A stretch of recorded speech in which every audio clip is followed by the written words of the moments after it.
Hello दोस्तों, welcome free circuit lab की new video में आपको स्वागत है। दोस्तों, आज इस वीडियो में मैं दिखाऊंगा कि एक स्टेबलाइजर कैसे काम करती है, इसके अंदर क्या जादू चलती है कि ये वोल्टेज को बढ़ा पाता है और ये कैसे काम करता है, इसके बारे में मैंने एक सर्किट डायग्राम से आपको समझाऊंगा। तो आइए शुरू करते हैं।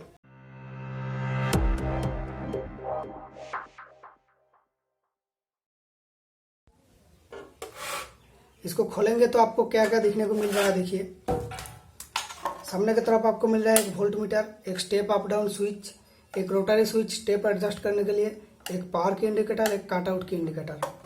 पीछे मिल रहा है आपको इनपुट आउटपुट वोल्टेज टेस्ट करने की स्विच, इसको दबाएंगे तो वोल्ट मीटर काम करेगा, और एक फ्यूज लगा हुआ है। और अंदर आपको दो कंपोनेंट मिल रहा है, एक ट्रांसफार्मर और एक सर्किट, जो कि इसकी हाई काट यानी जो काट आउट की फैसिलिटी इसको कंट्रोल करती है। जैसे ही वोल्टेज एक सर्टेन लिमिट के ऊपर चला गया तो ये काट आउट कर देगा, ये रिले ऑन हो जाएगा और वो इस लाइन को आउटपुट में नहीं जाने देगा। ओके, तो आइए इसकी कनेक्शन देखते हैं। तो पहले जो कनेक्शन हमारे इनपुट तार से यहाँ पे गया, तो वो पहले एक तार उसकी लग जाएगी इसके आउटपुट में, और वो सारे चारों तरफ फैला हुआ रहेगा, वो है आपका कॉमन तार। ठीक है, और उसको हम न्यूट्रल भी बोल सकते हैं, क्योंकि इसमें फर्क नहीं पड़ता लाइव कौन है न्यूट्रल कौन है। इसको न्यूट्रल बोलेंगे तो आप अच्छे से समझ पाएंगे। और जो लाइव तार है वो आया फ्यूज में, फ्यूज के अंदर से ये जाएगा आपका स्टेप अप डाउन की स्विच में। ओके, और इस स्विच से आउटपुट होके ये जाएगा रिले में, और रिले से आउटपुट होके ये जाएगा इस आउटपुट में। ओके, और इस स्विच से बाकी दोनों तार इस अंदर से ये निकलेगा और ये जाएगा एक रोटरी स्विच में, एक ट्रांसफार्मर में। तो अभी ये बात सुन के आपको समझ में नहीं आया होगा, तो मैं जब इस डायग्राम में एक्सप्लेन करूंगा तो आपको अच्छे से समझ में आ जाएगा। तो आप इस वीडियो को देखते रहिए लास्ट तक। ओके, ये जो स्टेप अप डाउन की स्विच है, ये स्विच को अप डाउन करेंगे तो इसकी जो फैसिलिटी है ये एक जैक को उल्टा करके लगाने की बराबर है। जैसे यहाँ पे नीचे दो कनेक्शन है इनपुट का और ऊपर दो आउटपुट का कनेक्शन है, तो इन दोनों के बीच में जैसे ऐसे होता है, और उसको ऊपर करेंगे तो ऐसा हो जाएगा, नीचे करेंगे तो ऐसा हो जाएगा। इस तरह से कनेक्शन होती है। तो और ये जो रोटरी स्विच के कनेक्शन होती है, मिडिल में एक पिन रहती है और साइड में 8 पिन रहती है। इस मिडिल में एक पिन है और साइड में 8 स्विच है। तो मिडिल की पिन के साथ यहाँ पे ब्लैक तार कनेक्टेड हुआ है, और साइड की जो पिन है इसके अंदर से जो पहला वाला पिन है इसके साथ कनेक्ट हुआ है ये येलो वाली वायर। और जब आप इसको घुमाएंगे तो वो ब्लैक वायर एक एक तार में टच होके जाएगा। ओके, और बाकी आपका ये जो 8 पिन है, ये 8 पिन इस ट्रांसफार्मर के 8 पिन के साथ कनेक्टेड है। और यहाँ पर ट्रांसफार्मर की जो मेन लाइन इनपुट हुआ है, और यहाँ से एक 12 वोल्ट की लाइन आउटपुट हुआ है ट्रांसफार्मर से। ओके, और ये 12 वोल्ट की लाइन इस रिले को ड्राइव करने के लिए होता है, बाकी और कुछ भी काम नहीं है इसका। तो अब हम डायग्राम देखेंगे, क्योंकि इसकी कनेक्शन देख के आपको कुछ भी समझ नहीं आएगा। दोस्तों, इस डायग्राम को समझने से पहले हमें ट्रांसफार्मर समझना होगा। तो इस खाते में मैंने रफ वर्क किया है। तो चलो, मान लो ये आपका ट्रांसफार्मर है, इसमें आपने इनपुट वोल्ट दिया 220 वोल्ट, और इसमें अगर मिल रहा है सेकेंडरी में 40 वोल्ट। ओके, तो ये एक बैटरी के जैसा है, ये एक बैटरी के जैसा है। तो दोनों बैटरी का अगर आप सीरीज में कनेक्ट करते हो तो इसमें क्या होता है, वोल्टेज टोटल हो जाती है। तो ये अगर 1.5, ये 1.5, तो आपको टोटल मिलेगा 3 वोल्ट। तो इसी तरह इन दोनों को भी सीरीज में कनेक्ट किया जाता है। जैसे कि यहाँ पे आपका ग्राउंड मान लीजिए, और यहाँ से इसको कनेक्ट किया जाता है, और इसके बाद यहाँ से आउटपुट लिया जाता है, और यहाँ पे 220 वोल्ट की इनपुट, यानी 220 ये ग्राउंड, और ये आपका आउटपुट में 260 और ये ग्राउंड। तो इन दोनों पिन के बीच में आपको आउटपुट 260 वोल्ट मिलेगी, और यहाँ पे आप देंगे इन दोनों के बीच में 220 वोल्ट। तो ये होता है सिंपल फार्मूला ट्रांसफार्मर से स्टेबलाइजर बनाने की। तो ये जादू चलती है इसके अंदर, इसीलिए ये वोल्टेज को बढ़ा पाता है। और इस ट्रांसफार्मर की प्राइमरी और सेकेंडरी की टर्न रेशियो को चेंज कर करके, जैसे यहाँ पे टर्न रेशियो में एक एक टैप लगा हुआ है, इस टैप में अगर आप इसको चेंज करेंगे तो इन टर्न रेशियो को चेंज कर करके हमने इस ट्रांसफार्मर का स्पेसिफिकेशन को बदल देते हैं, तो ही इसमें आउटपुट की वोल्टेज बदल जाती है, और ये आउटपुट में ये वोल्टेज भी बदल जाती है। तो ऐसे ये स्टेबलाइजर का ट्रांसफार्मर काम करती है। तो आइए इसकी सर्किट डायग्राम को पूरा समझ लेते हैं। तो इसमें आपको प्राइमरी कंपोनेंट क्या क्या मिल रहा है। देखिए, ये जो लंबा दिख रहा है ये ट्रांसफार्मर है, ये गोल जो दिख रहा है ये रोटरी स्विच है, इसमें मैंने एक को इधर से स्टार्ट किया ताकि ड्राइंग करने में सुविधा होगी। ओके, तो इसलिए एक को इधर से स्टार्ट किया। एक्चुअल में एक इधर रहती है, 8 इधर रहती है, ठीक है। और इस तरफ एक हमारा स्टेप, ये है हमारा स्टेप अप डाउन की स्विच, ऊपर की तरफ अप, नीचे की तरफ डाउन। अप करेंगे तो ये दोनों पिन एक साथ कनेक्ट रहती है और ये दोनों पिन एक साथ कनेक्ट रहती है, और डाउन करेंगे तो ये दोनों और ये दोनों एक साथ कनेक्ट रहती है। और इसकी डायग्राम को आप स्क्रीनशॉट ले लीजिए, बाद में समझ लेना कि ये कैसे इसकी कनेक्शन को फ्लिप करती है।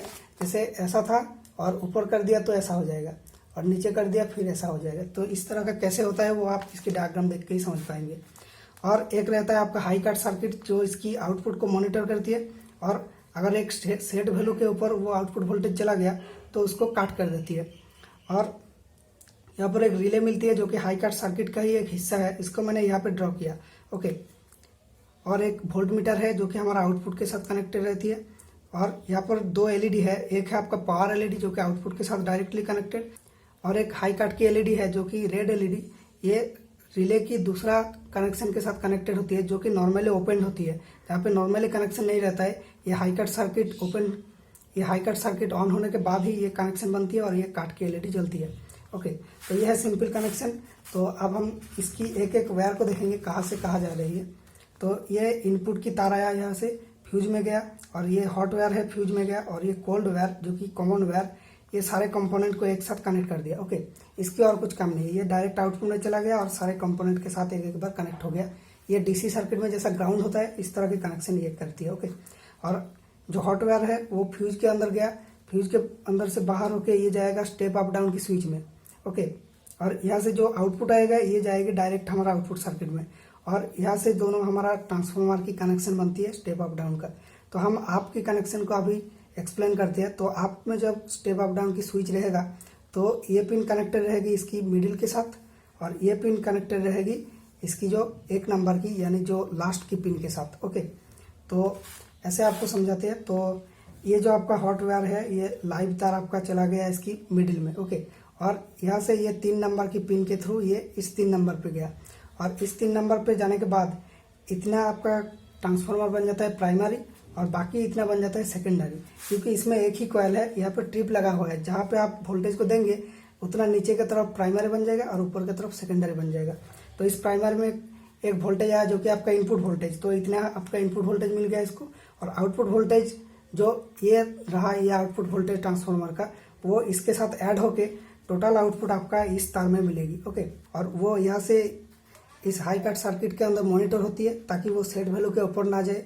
240 या 250 वोल्ट में सेट किया जाता है, और वो एक रिले के अंदर से जाती है हमारा आउटपुट सॉकेट में। और यहाँ पे हमारा जो वोल्ट मीटर कनेक्टेड रहती है, और मेरा स्टेबिलाईजर में यहाँ पे एक स्विच दिया है जो वोल्ट, उसको दबाएंगे तो वोल्ट मीटर ऑन होगा, नहीं दबाएंगे तो वोल्ट मीटर ऑफ रहेगा, ताकि हमारा एनर्जी बच जाए। और जब स्टेप डाउन करेंगे तो क्या होता है, तो स्टेप डाउन करेंगे तो ये पिन कनेक्ट होगी इसके साथ यानी इसके ऊपर के साथ, और ये पिन आउटपुट कनेक्ट होगी इस जो रोटरी स्विच की मिडिल के साथ। ओके, तो क्या होगा, जब आपका इनपुट वोल्टेज आपका मिलेगा यहाँ पे, तो ये एक वोल्टेज डिवाइडर बन जाएगी, जैसे आपका पोटेंशियोमीटर यानी वेरिएबल रेजिस्टर जो हम यूज करते हैं उसके तरह बन जाएगी। तो यहाँ पे पॉजिटिव दिया, यहाँ पे ग्राउंड दिया, और यहाँ से हम आउटपुट ले रहे हैं। तो कहाँ से आउटपुट लेंगे, ऊपर की तरफ लेंगे तो ज़्यादा वोल्टेज मिलेगी, और जितना नीचे जाएंगे तो उतना कम वोल्टेज मिलेगी। और जब आपका स्टेप अप में रहेगा, ये स्टेप अप में काम करेगी, तो जितना नीचे आप इसकी इनपुट वोल्टेज यानी हॉट वायर को जितना नीचे देंगे उतना ही प्राइमरी का टर्न कम होगी, सेकेंडरी का टर्न ज़्यादा होगी। तो ट्रांसफार्मर के फॉर्मूला के मुताबिक प्राइमरी की टर्न कमने से या सेकेंडरी की टर्न बढ़ने से दोनों केस में हमें आउटपुट वोल्टेज यानी सेकेंडरी की वोल्टेज ज़्यादा मिलती है, और वो वोल्टेज हमारा इनपुट वोल्टेज के साथ ऐड होता है। ऐसे ही हमारा ट्रांसफार्मर बनाया गया है, इसलिए ये हमारा आउटपुट वोल्टेज बढ़ जाती है। तो अब हम देखेंगे इसकी हाई कट सर्किट के अंदर कैसा सर्किटरी है। दोस्तों, मैंने इस हाई कट की सिस्टम को ड्रॉ कर लिया, लेकिन इसको इस वीडियो में नहीं बताऊंगा क्योंकि वीडियो ऑलरेडी काफ़ी लंबा हो चुका है। तो इसको मैं एक और वीडियो में बताऊंगा जो कि 2-1 दिन में आ जाएगा। तो आप 2-1 दिन वेट कर लेना, उसके बाद आई बटन डिस्क्रिप्शन या एंड स्क्रीन में ये वीडियो मिल जाएगा। और इस स्टेबिलाईजर के बारे में मैंने एक और वीडियो बनाई जिसमें मैंने एक्सप्लेन किया कि इसके अंदर कंपनी से एक फॉल्ट आया हुआ था जिसके वजह से मुझे करंट शॉक लग गया। तो उसको कैसे मैंने फिक्स किया उसके बारे में एक वीडियो बनाया, उसका लिंक भी आपको आई बटन पे मिल रहा होगा। तो आज के लिए इतना ही। आपको ये वीडियो कैसा लगा कमेंट में बताना। अगर पसंद आया तो इस वीडियो को लाइक कर देना। चैनल के और वीडियोज देखिए, अगर वो पसंद आता है तो इस चैनल को सब्सक्राइब कर लेना, क्योंकि इस चैनल पे बहुत सारा इलेक्ट्रॉनिक्स के बारे में ऐसे ही इंटरेस्टिंग वीडियो आता रहता है। तो आज के लिए इतना ही दोस्तों, फिर मिलते हैं नेक्स्ट वीडियो में। Thank you for watching.